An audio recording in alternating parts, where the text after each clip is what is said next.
2013-14 में मोदी जी बार बार कहते थे कि रुपया गिरना सरकार की नाकामी है और जिस देश का रुपया गिर जाता है उस देश के सरकार की गरिमा गिर जाती है।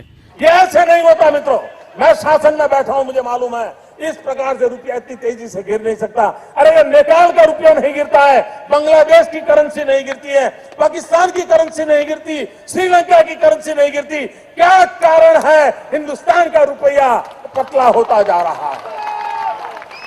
ये जवाब देना पड़ेगा आपको, देश आपसे जवाब मांग रहा है। उस समय डॉलर करीब 65 रुपये के पार चला गया था, लेकिन आज 2025 में वही डॉलर लगभग 88 रुपये के पार चला गया है और आज सरकार भी मोदी जी की ही है। तो अब ऐसा क्यों हो रहा है? क्या रुपया का गिरना सरकार की नाकामी दिखाती है? चलिए आज इसी मुद्दे पर बात करेंगे और तथ्यों के साथ समझेंगे कि आखिर रुपया गिरता क्यों है। नमस्कार दोस्तों, आप सभी का मेरे इस चैनल पर स्वागत है।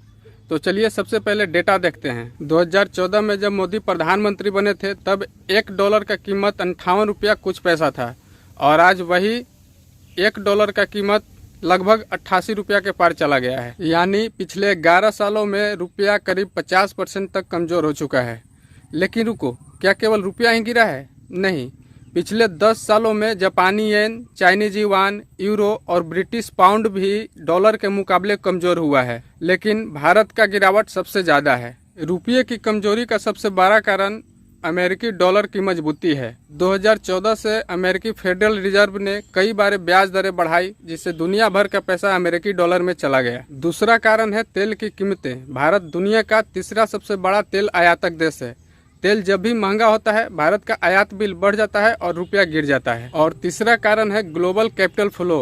विदेशी निवेशक जब भी भारत से पैसा निकालते हैं रुपया कमजोर हो जाता है। अब कुछ घरेलू कारणों को भी जान लेते हैं। भारत का ट्रेड डिफिसिट लगातार बढ़ रहा है। हम निर्यात से ज़्यादा आयात कर रहे हैं और सबसे बड़ा कारण आयात निर्भरता है।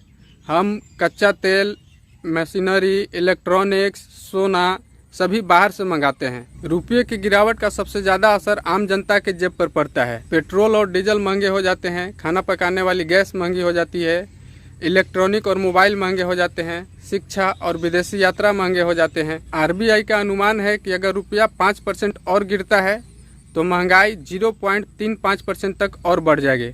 यानी रुपया का गिरना सीधे आपके जेब पर असर डालती है। 2013-14 में मोदी जी कहते थे प्रधानमंत्री चुप क्यों है, रुपया गिर रहा है, सरकार बेबस है। आज वही रुपया 2025 में और भी नीचे चला गया है और आज सरकार भी मोदी जी की है। लेकिन आज मोदी जी कह रहे हैं कि ये सब वैश्विक कारणों से है। IMF और वर्ल्ड बैंक की रिपोर्ट कहती है कि अगर भारत ने अपनी उत्पादन क्षमता और निर्यात क्षमता नहीं बढ़ाई तो 2030 तक डॉलर 95 से 100 रुपये के करीब भी पहुंच सकता है। लंबी अवधि में रुपये को मजबूत करने के लिए भारत को मैन्युफैक्चरिंग बेस मजबूत करना होगा, निर्यात क्षमता बढ़ाना होगा, आयात क्षमता पर निर्भरता कम करनी होगी। और अब अंत में आपसे एक सवाल, क्या रुपया का गिरना हमारी अर्थव्यवस्था की स्ट्रक्चरल कमजोरी को दर्शाता है? अपनी राय हमें कमेंट बॉक्स में ज़रूर दें और अगर वीडियो अच्छी लगी हो तो चैनल को सब्सक्राइब करें, वीडियो को लाइक करें।